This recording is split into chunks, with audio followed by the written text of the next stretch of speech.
बराबर ये बात बता रहा हूं कि कोरोना वायरस, ये कोविड-19 एक साधारण फ्लू है। It's a simple flu. ये एक सर्दी जुकाम है, इसके अलावा कुछ भी नहीं है। बाकी ये एक बहुत बड़ा अंतर्राष्ट्रीय षड्यंत्र है। एक इंटरनेशनल गेम चल रहा है, उस गेम में बहुत सारे सब गेम्स होते हैं। मैं आपको उसके में बात करूं उसके पहले मेरे पास ये दो रिपोर्ट मेरे एक साथी ने भेजी है। एक ही पेशेंट की दो रिपोर्ट है, एक ही पेशेंट का कोरोना टेस्ट है, एक ही तारीख का है। 18 जुलाई का ये भी है, 18 जुलाई का ये भी है। दो अलग अलग लैब में कराया है। मैंने कुछ दिन पहले अपने यूट्यूब पे, फेसबुक पे, व्हाट्सएप पे अपने साथियों से कहा था कि कोई कोरोना को महामारी साबित करेगा, मैं डॉक्टर तरुण कोठारी उसको 1 लाख रुपये इनाम दूंगा। चाहे देश का कोई पॉलिटिशियन हो, चाहे देश का कोई IAS हो, चाहे IPS हो, चाहे मीडिया कर्मी हो, कोई भी हो, चाहे डॉक्टर हो, इंजीनियर हो, वकील हो। मैंने अपने साथियों से कुछ करने के लिए कहा था। एक साथी ने एक ही दिन 2 टेस्ट कराए अलग अलग लैब में, एक पॉजिटिव है, एक नेगेटिव है। जिसको ये देखना है, जिसको विश्वास नहीं हो रहा है, मैं बता सकता हूँ। एक की रिपोर्ट पॉजिटिव है, आप देख सकते हैं यहाँ पर, ये पॉजिटिव लिखा हुआ है, 18 तारीख का टेस्ट है। एक की रिपोर्ट नेगेटिव है, नॉट डिटेक्टेड लिखा हुआ है, ये भी 18 तारीख का टेस्ट है। तो आप समझ सकते हैं ये कितना बड़ा षड्यंत्र है, कितना बड़ा गेम है। ये एक साधारण फ्लू है, तो इसको डेथ रेट जो बताते हैं अभी जो भारत में है वो 3%, 2% की डेथ रेट भारत सरकार बता रही है ना। इटली के अंदर 10% बताया गया था, किसी और देश में कितना % बताया। तो पहली बात तो इसमें फिगर्स जो है वो एग्जैजरेटेड है। जैसे कि बताया कि केसेस किस प्रकार से एग्जैजरेट किए, किस प्रकार से बढ़ाए गए, फिगर्स किस प्रकार से बढ़ाए गए। अमेरिका के अंदर इस बात को लेकर बहस चल रही है। CDC, central for disease control, America की सबसे अच्छी, सबसे ऑथेंटिक मानी जाती है, उसने भी डेथ फिगर्स को बढ़ाया। एक पेशेंट का 2 बार टेस्ट कराया, 2 बार प्रेजेंट आया, 2 काउंट किए। बात समझ रहे हैं आप? आपका 10 दिन में 3 बार टेस्ट हुआ, by the way 3 bar positive आया, तो आपको 3 पेशेंट काउंट कर दिए गए, तो नंबर तो बढ़ेगा ना। तो साथियों, अब ये बात हुई नंबर बढ़ने के साथ साथ किस प्रकार से इन लोगों ने डेथ रेट को बढ़ाया। तो मास्क पहनने के लिए कहा गया। मास्क से क्या होगा? मास्क की जो पोर साइज होती है वो 300 नैनोमीटर से लेकर 800 नैनोमीटर होती है। मास्क में छेद होते हैं जहां से हवा जाती है। लेकिन कोरोना वायरस 100 नैनोमीटर का है, यानी कि कोरोना वायरस से 3 गुना से लेकर के 8 गुना अधिक छेद उस मास्क का छेद है जहां से हवा जा रही है। तो क्या कोरोना वायरस फिल्टर हो जाएगा उससे? दुनिया में ऐसा कोई मास्क नहीं है। जिस N95 की मास्क की बात की जाती है, N95 है क्या? N95 की जो सबसे छोटी पोर्ट साइज है वो 300 की है, सबसे छोटी। उसमें अलग अलग छेद है, कोई 300 नैनोमीटर का है, कोई 400 का, कोई 500 का, कोई 700 का है। सबसे छोटी वाली 300 की, वो भी 95% है। N95 filters 95 about 300 nanometres. हम लोग पहले दिन से बता रहे कि दुनिया में ऐसा कोई मास्क नहीं है जो कोरोना वायरस को फिल्टर कर सके। वही बात हेल्थ मिनिस्टर ने कल बती। अब वो ये कह रहे हैं कि N95 से आपको कोई फायदा नहीं है, तो फिर किस मास्क से फायदा है? तो ये मास्क किस लिए बनाया गया? ये इसलिए बनाया गया आप और अधिक बीमार हो, आपके अंदर वायरस घुस गया तो अंदर ही पड़ा रहे, बाहर निकल नहीं पाएगा। आपने सांस तो ले ली, अंदर बाहर निकालेंगे वो अटकेगा, फिर अंदर जाएगा, फिर बाहर निकालेंगे फिर अटकेगा, फिर अंदर जाएगा। तो ये मौतों को बढ़ाने का तरीका है। मैंने आज दिन तक मास्क नहीं पहना, जब से ये कोरोना हुआ मैंने मास्क नहीं पहना। मैं डेली के 15-20% देखता हूं बिना मास्क के, बिना PPE के। पता नहीं कितने कोरोना पॉजिटिव होंगे उसमें से, मुझे तो कुछ नहीं हुआ, किसी को कुछ नहीं हो सकता है। ये मास्क बहुत बड़ा षड्यंत्र है। दूसरा गेम सैनिटाइजर्स, ये क्या है? ये भी मौतों को बढ़ाने का तरीका है। कैसे बढ़ती मौतें इससे? ये अल्कोहल है, इससे आपकी इम्यूनिटी कम होती है। आपकी इम्यूनिटी कम हो जाएगी तो आपकी मौत बढ़ेगी। आपको कोई और बीमारी है, ऊपर से आप अपनी इम्यूनिटी को कम कर रहे हैं। बढ़ाने के लिए तो बताया विटामिन C लेना, विटामिन D लेना, वो तो बात ही नहीं कर रहे हैं। वो क्या कर रहे जी? आप सैनिटाइजर लगाओ, अल्कोहल होता है, जो नॉन अल्कोहलिक होते हैं वो भी बीमार करते हैं। तीसरा सोशल डिस्टेंसिंग। सोशल डिस्टेंसिंग से भी आदमी परेशान हो जाएगा, न घर वालों से बात कर सकता, न किसी और से बात कर सकता, न मित्र से मिल सकता है। यह आपको डर पैदा करता है। इस डर से, इस खौफ से मौतें बढ़ती है। फिर लॉकडाउन, अब लॉकडाउन कर दिया, पूरा देश ही बंद कर दिया। अब लॉकडाउन से लोगों की जॉब जा रही है, कोई डिप्रेशन में आ रहा है, उससे मर रहा है, और मरने से पहले अगर थोड़ा सा बुखार आ गया, टेस्ट हो गया तो कोरोना पॉजिटिव आ गया, तो कोरोना का पेशेंट हो गया वो, और डेथ भी हो गई। ये सब तो क्या ही क्या, इसके अलावा WHO ने एक बहुत बड़ा गेम खेला। सबसे बड़ा षड्यंत्रकारी संस्था इसके अंदर WHO है। WHO ने क्या किया, इसके अंदर एक क्लिनिकल ट्रायल शुरू किया। इसको कहते हैं सॉलिडरिटी क्लिनिकल ट्रायल्स, यानी कि एक्सपेरिमेंटल। उसमें 4 ड्रग्स है। रेमडेसिविर पहली ड्रग्स है, रिटोनाविर दूसरी ड्रग है, तीसरी है हाइड्रोक्सीक्लोरोक्विन, और चौथी है इंटरफेरोन बीटा 1A, और ड्रग्स बाद में ऐड करी इन लोगों ने। ये एक से बढ़कर एक खतरनाक ड्रग है।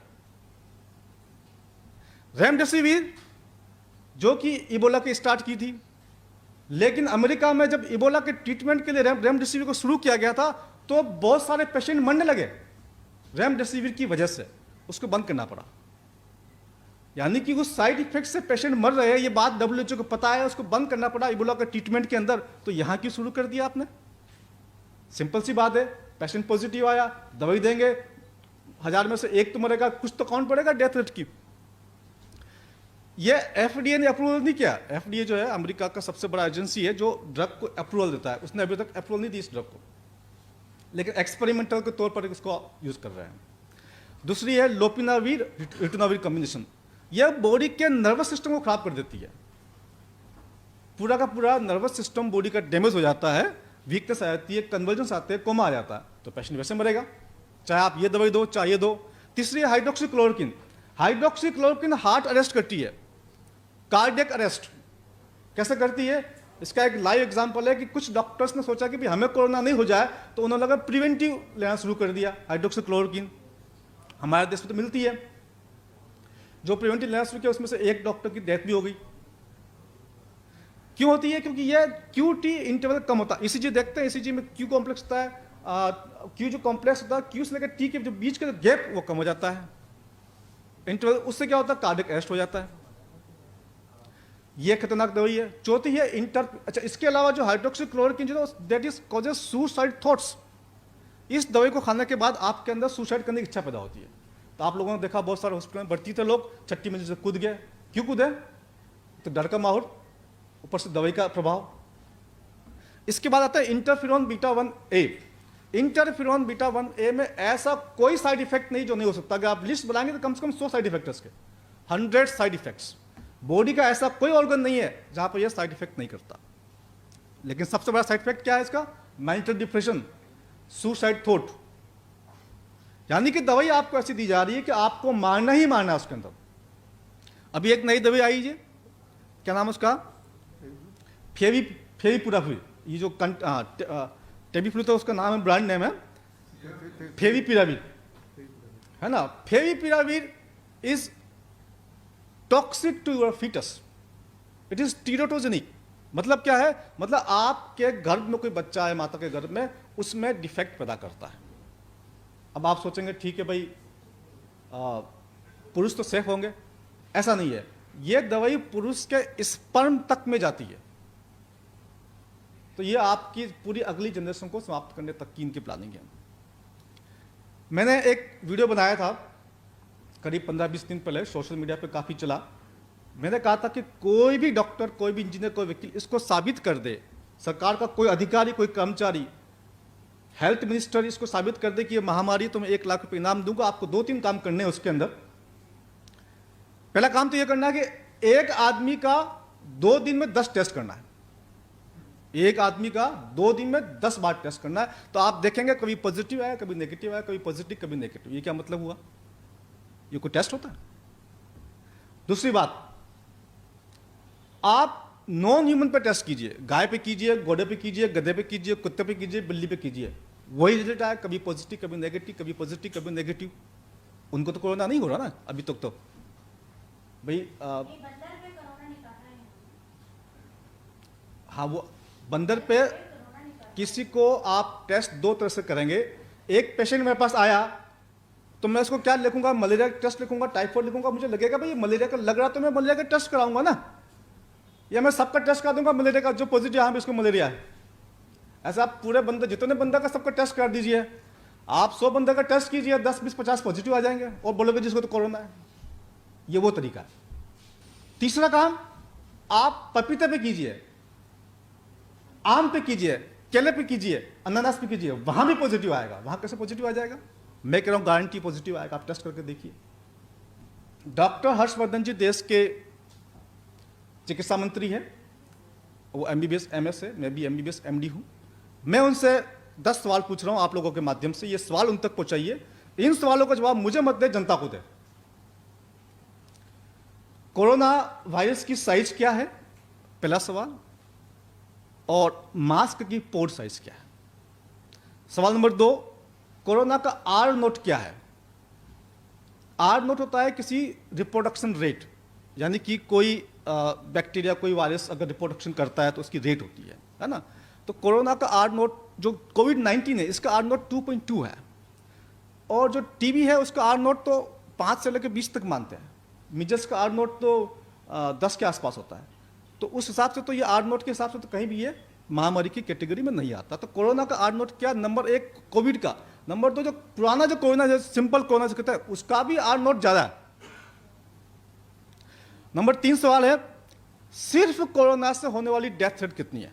अगर साथ में कोई, किसी को डायबिटीज है, किसी को BP है, किसी को हाइपरटेंशन है, किसी को हाइपरटेंशन है, किसी को थायराइड प्रॉब्लम है, उसको निकाल दीजिए। सिर्फ कोरोना से होने वाली डेथ रेट क्या है, नंबर 3। नंबर 4, उस टेस्ट का नाम बताया या वो टेस्ट बताया जो 4 तरह के कोरोना जो समाज में है उनको डिफ्रेंशिएट कर सकता है। एक साधारण कोरोना वायरस जो आप बता रहे हैं, एक SARS corona virus, severe acute respiratory syndrome SARS virus, एक MERS corona, middle east respiratory syndrome, और एक कोविड-19। ऐसा कोई टेस्ट बताया कि 4 में डिफ्रेंशिएट कर सकेगा, ये वाला ये साधारण कोरोना पेशेंट और ये कोविड-19 पेशेंट है। नंबर 5, जो RT-PCR टेस्ट है, इसके लिए कहा जाता है कि ये 2% से लेकर 40% तक गलत रिजल्ट देता है। कहीं कहीं पर ये 80% तक गलत रिजल्ट है। सरकार बताए, हेल्थ मिनिस्टर बताए कि इसका इनएक्यूरेसी रेट कितनी है, कितने केस में ये गलत आता है, कितने में सही आता है। नंबर 6, इस टेस्ट की क्रॉस एक्टिविटी क्या है। आपने एक पेशेंट देखा मलेरिया का, एक देखा टाइफाइड का, एक देखा डेंगू का, वो तीनों पॉजिटिव आए, और मलेरिया भी पॉजिटिव है, कोरोना भी पॉजिटिव है, टाइफाइड पॉजिटिव, कोरोना पॉजिटिव। तो क्या मतलब है, किसको पॉजिटिव मानोगे आप? तो ये टेस्ट क्रॉस रिएक्टिव करता है, किसी और के साथ में करता है, नहीं करता है, करता तो किन किन के साथ में करता है और कैसे करता है। Number 7, ILI, influenza like illness, जो कॉमन कोल्ड होता है, उससे भारत में प्रतिवर्ष कितने लोग मरते हैं, और क्या इस वर्ष ILI से लोग जो मरने की संख्या बढ़ गई है या कम हो गई है। डॉक्टर साहब ने बताया TB के बारे में।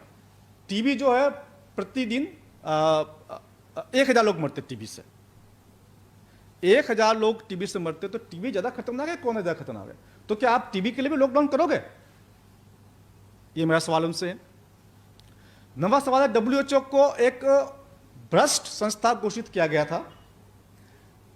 PACE, parliamentary assembly council of Europe ने इंक्वायरी करी थी स्वाइन फ्लू की 2009 के अंदर। 2009 के अंदर WHO ने स्वाइन फ्लू को पेंडेमिक घोषित किया था। उसकी इंक्वायरी हुई, जांच हुई, यह पाया गया कि WHO के अधिकारी, कर्मचारी और वैज्ञानिक फार्मास्यूटिकल कंपनी के साथ मिले हुए हैं, इसलिए यह पेंडेमिक झूठा है। तो उस झूठी संस्था के ऊपर आप लोग इतना भरोसा क्यों करते हैं, ये मेरा सवाल है। और अंतिम सवाल मेरा यह है कि देश के प्रधानमंत्री जी हम लोगों से राय लेने की बजाय, डॉक्टर से राय लेने की बजाय बिल गेट्स से क्यों राय लेते हैं? बिल गेट्स डॉक्टर नहीं है, कोई साइंटिस्ट भी नहीं है, वो अपना कंप्यूटर एक्सपर्ट होगा, कोई दिक्कत नहीं है। तो बिल गेट्स का इस पूरे मामले के साथ क्या संबंध है? ठीक है सर, ये सब सवाल मैंने लिख करके दे रखे, मेरे साथी आप लोगों को दे देगा अलग से। तो मैं चाहूंगा कि आप इन सवालों के माध्यम से जनता को भी जागरूक करें और सरकार को भी इसको जवाब देने के लिए बाध्य करें। मैं आपका बहुत अधिक समय नहीं लूंगा। धन्यवाद साथियों, बहुत बहुत धन्यवाद जी। अब आपने देखा कि ये 2 डॉक्टर क्या कह रहे हैं और बाकी किस तरह से मीडिया के जरिए हाइप किया जा रहा है, और पूरी दुनिया में कितनी बेचैनी है। इस बेचैनी को और इस तरीके से, जिस तरीके से इलाज करने की बात की जा रही है, और बाकायदा चैलेंज किया जा रहा है कि जो कुछ बताया जा रहा है लोगों को वो गलत है। अगर ये वाकई ऐसा ही हुआ, ये अगर साजिश ही हुई, तो ये पूरी दुनिया के लिए कितना बड़ा सवाल है कि आखिर कौन लोग हैं जो इससे फायदा उठा रहे हैं, पूरी दुनिया को बेचैन करके फायदा उठा रहे हैं। इसी के साथ मुझे दीजिए इजाजत। धन्यवाद, शुक्रिया। जय भारत, जय हिंद।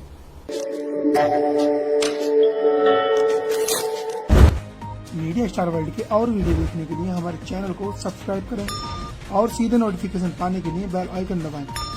और अगर हमारी खबर सच्ची और अच्छी लगे तो अपने व्हाट्सएप, इंस्टाग्राम, फेसबुक और ट्विटर अकाउंट पर जरूर शेयर करें।